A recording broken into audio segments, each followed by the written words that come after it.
May 25, 2025, people of Africa, receive my greetings as always.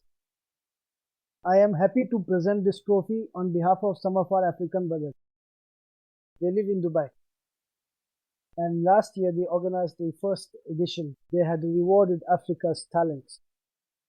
This year, for the second edition, your humble servant, your disciple, myself, Issa Diarra, also known as General, they have honored me with this trophy. It is written on it, Issa Diarra, Palm of Pan-African Commitment and Support for the AES, Dubai 2025. They have given me this honor. And according to them, as a channel host on geopolitical issues followed in Africa, we keep our feet on the ground. It's thanks to you. Thanks to your encouraging messages. Thanks to your very remarkable comments. We are in this together. Maybe the only difference is that I am in front of a camera and a microphone, and you are doing the same work. I also read your messages regularly, and I can only thank you.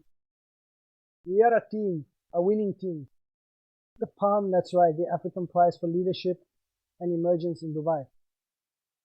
That's exactly it. African Prize for Leadership and Emergence in Dubai. A big thank you. And we believe that we are at the beginning of this struggle. We are convinced of it. We must remain mobilized, very mobilized in fact. We must not lose hope. The enemy will never stop. We remember the story between Saddam Hussein and George Bush Sr., where George Bush Sr. failed. Bill Clinton came after and served his two terms, and after that George Bush Jr. came, the son came. He was the one who finally defeated Saddam Hussein. And Saddam Hussein was hanged one fine morning. Yes, this goes to show that they never give up. Just because the father failed doesn't mean the son won't come and finish the job. This fight is the fight of our lives, even for those who will come after us. This part is for real. I'd like to remind you that the United States and the British each had a plan to counter the other in case of war. Up until recently, up until the Second World War. Otherwise, since the United States gained its independence from England, the British Crown, the United States was always on a war footing. Because they were convinced that the English, the British who understand what that means, could at any moment launch an operation to take back this colony that had slipped from their control. Just as the British, observing the remarkable and rapid rise of the United States on the world stage, began to believe that this ambitious new nation would soon be powerful enough to get their hands on the crown of England itself, challenging the long-standing dominance and authority of the British monarchy. So we kind of stayed in that mindset. We must never forget that this true independence we are achieving today, this real sovereignty, comes at the cost of enormous sacrifices. Every day, whether soldiers or civilians, some among us fall, and we must keep the torch burning. My appeal is directed to all African youth. This trophy is yours. Let's keep our feet on the ground and stay focused, remain calm until we overcome the enemy. And that is irrevocable. It is in this context that we, the peoples of Africa, have found it necessary to speak out, to address a new chapter. The fourth chapter concerns the Minister of the Democratic Republic of Congo, our brother Constant Mutamba. Personally, I have never met him. We know that he came to the AES region. Is that the reason why we are going to talk about him? No. He came here a long time ago. Why didn't we talk about it then? It's because he was an African. And some people tell us, some of our contacts over there in Congo, that a witch hunt has just been launched against this man. Why? Is it because he came to the AIS region? The AIS region today, which is the imperialist nightmare. And that's why he is being pursued. How we can disguise it? By talking about embezzlement. We try to dig deeper to ask some of our contacts in Congo, and if there is a mistake, please excuse us. It comes from them. They tell us that the prison is talking about is being said that he embezzled funds that were supposed to be used for the construction of a prison, which is valued at around 23 billion CFA francs. It is said that the Minister of Finance or another financial official stated that no, it's actually a project that is still under review and the funding has not yet been disbursed. And I don't even know how, even if the funding for the construction of a prison were disbursed, is it really the minister who manages such funding? In a country, there is an entire process all the way up to the treasury. Ministers hold a political portfolio. How can the earth tell who touched it? They say the funds themselves haven't even been released as such. That's what our sources, what others have told us. If there are people who have a contrary argument, please bring it to us in a verifiable way. Something that hasn't been released, that wouldn't be released. But he is being prosecuted. On the other hand, we know why Constant Mutamba interests us so much. It's because of his zero colonna policy. Colonna refers to the gangsters, the gangs in the streets of Kinshasa. They spread death and chaos everywhere. In certain neighborhoods of Kinshasa, from certain areas onward, you can't even step outside. And that's unacceptable. In the past, Africa wasn't like this. Africa is about respecting elders.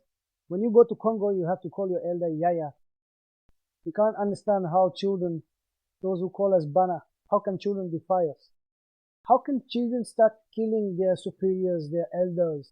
In the past 20 years ago in Congo, or even 30 years ago during the time of what they call, of course, the dictator Mobutu, that's how they like to call it. I don't agree with Mobutu because he was really a pawn of France. But at least at that time, you couldn't call Congolese children Koluna. You wouldn't find a single child who would slap his older brother, his elder. On the contrary, even if you misbehaved in the street, someone just a bit older than you would correct you properly, and then you couldn't do it again. You couldn't even talk back at home. That was education in Africa. That's how it was. We are not those disintegrators, but today they have destroyed that education to such an extent that you have 16 and 17-year-old children walking around with knives slung over their shoulders, weapons slung over their shoulders, attacking peaceful shopkeepers, robbing peaceful people, physically eliminating heads of families. It's unacceptable. So, Minister Constant Mutamba, despite his young age, he has significantly reduced these scourges. The Kulunas no longer have their former power. And he had sworn, he had made a vow to put an end to this Kuluna issue. And that hurts. Why? This gangster issue has geopolitical implications. Oh yes, even geostrategic ones. You know, in Haiti right now, I want to greet our brothers and sisters who are in Haiti. There are certain neighborhoods in the capital, Port-au-Prince, that are in the hands of gangsters. It's the same thing as the Kuluna. Yet, the Haitians were lied to back then, told that they were a democracy. Since the Haitians took their independence by force, and then the imperialists, through their so-called democracy, have twisted and turned Haiti, even to the point where, even the army itself was, how should I put it, simply destroyed. Haiti today, the capital, things are not going well. They're the only ones who said that Kenyan police officers need to be brought in. Is it because Kenyans are more manly than Haitians? No, Haitians are being devoured by a system. Who assassinated their president, Jovenel Moïse? They put a bunch of corrupt people at the head of a so-called commission, supposedly to get the country back on its feet. Haitians, I swear to you, none of these people will be able to turn the country around. They managed to manipulate the population against Jovenel Moïse. Yet, he was a man who loved this country very much, deeply loved this country. You have all seen this in an African country or in a country of black people. Be aware and understand that they are actively using their extensive and powerful media arsenal resources to intentionally make people feel hate and to deliberately make their... That's what happened. If people shout that Michel Martel is no good, no. Is Jovenel Moïse who is no good, then in the end, who is good? But the gangsters keep advancing, gaining ground. While the authority of the state is being weakened, the gangsters are gaining ground. That's what they wanted to do. They want to put an end to the DRC. And the Kulunas, that's just the pilot phase of something. Tell yourself, the Kulunas 2 years, 5 years later, 5 years, if nothing had been done, If Constant Mutamba hadn't been there, what would have become of the Kulunas in Kinshasa? They went into people's families to take. And in the end, it's about confronting the army, the FARDC. It would no longer be a 23. The FARDC would be overwhelmed by the Kulunas all over Kinshasa. And if important camps like Kamchati and others fall into the hands of the Kulunas, then it's over. Kagame gets what he wants. And the man who is stopping this Kuluna affair, the imperialists, are convinced that he's ruining their plan. As they say, so they need to get their hands on these men. Second reason, Constant Mutamba is someone who always speaks his mind. He does not agree with what Kagame is doing. If Kagame had limited himself to Rwanda, I would have no problem. But we cannot condone an African leader trying to annex parts of his neighbor's territory to hand them over to imperialists in the name of coltan, cobalt, or copper. On that, we do not agree. We do not agree with Kagame on this point. He led a rebellion, he came to power. All right.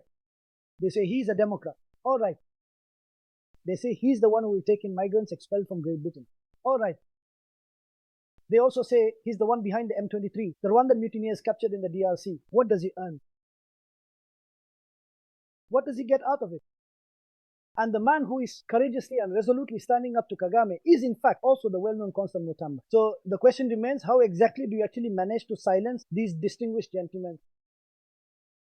They say you have to file a complaint, you have to accuse him of embezzling 23 billion. Does Constant Mutamba really look like someone who would embezzle? I'm not saying he didn't do it, but does he really look like it, judging by his face? That seems strange to me. Well, some people tell us that the head of the prosecution in question is threatened by Constant Mutamba's investigation, as Mutamba suspects him of owning a multi-million euro house in Belgium. Belgium is the former colonial power of the DRC. Don't forget that Kinshasa used to be called Leopold. Leopold, who is that? He was the former king of Belgium, very cruel, very barbaric, who even exterminated a large part of the Congolese population. Kinshasa bore his name, Leopold. It's strange.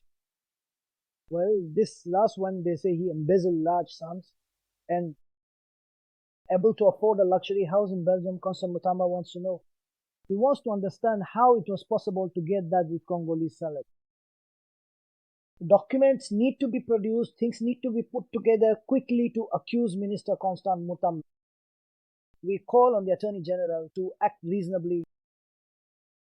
We urge him to act with reason. Constant Mutamba helps a lot. I don't know what's going on, but it's important to look at things clearly.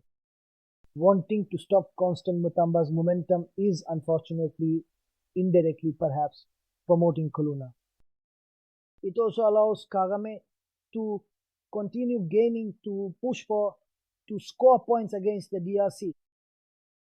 Constant Mutamba is one of the few hopes, one of the rare bridges, a very good intermediary between the countries of the East and the DRC. He came to the ASPS to speak and discuss with His Excellency, the Executive President of the East, General Assimi Goita, and with the dynamic President, His Excellency Ibrahim Traore, who leads Burkina Faso. And that scares the imperialists. They want to get their hands on Constant Mutamba, and only him. Is that really the right reason? What is the truth? Our brothers from Congo will help us shed more light on this, but to us, it seems very strange. Something tells us that it doesn't add up. It doesn't add up. Is it easy to accuse someone here who is opening an investigation into ill-gotten gains all the way to Belgium? It reminds me of what happened to President Lula da Silva when the Americans wanted to prevent him from continuing to lead Brazil, and when they simply wanted to remove the person who was very close to him, who was in power, Mrs. Dilma Rousseff, President of Brazil. They fabricated a story from scratch about the man who set Brazil on the path to becoming one of the world's most emerging countries, bringing Brazil to where the country is today. It's very strange. They accused him of something, saying he has a villa which once belonged to an oil company there. It's strange. These are the kinds of stories we're talking about. By the time things get clarified, it's going to be a relief. 5 years of imperialists against the DRC is 5 years of betrayal. It's chaos. So Our support, whatever the situation, goes to Minister Constant Mutamba, and we will not stop this communication. We call on all African brothers to communicate. Here, General Michael Langley says he will bring down our President Ibrahim Traore. Why? Because he is disrupting the plans of the imperialists. Their Excellencies, Assimi Goita and Abdurrahman Tiani, are not spared from this fate. They are threatened from all sides. Our countries are being attacked from all sides. As for Archangel Touadera from the Central African Republic, when he was very close to Russia, he was threatened several times and escaped multiple coup attempts, even assassination attempts. Yes, President Touadera, whom we greet in passing. We also greet Sister Marie Porto, who is currently a minister there. She has our full support.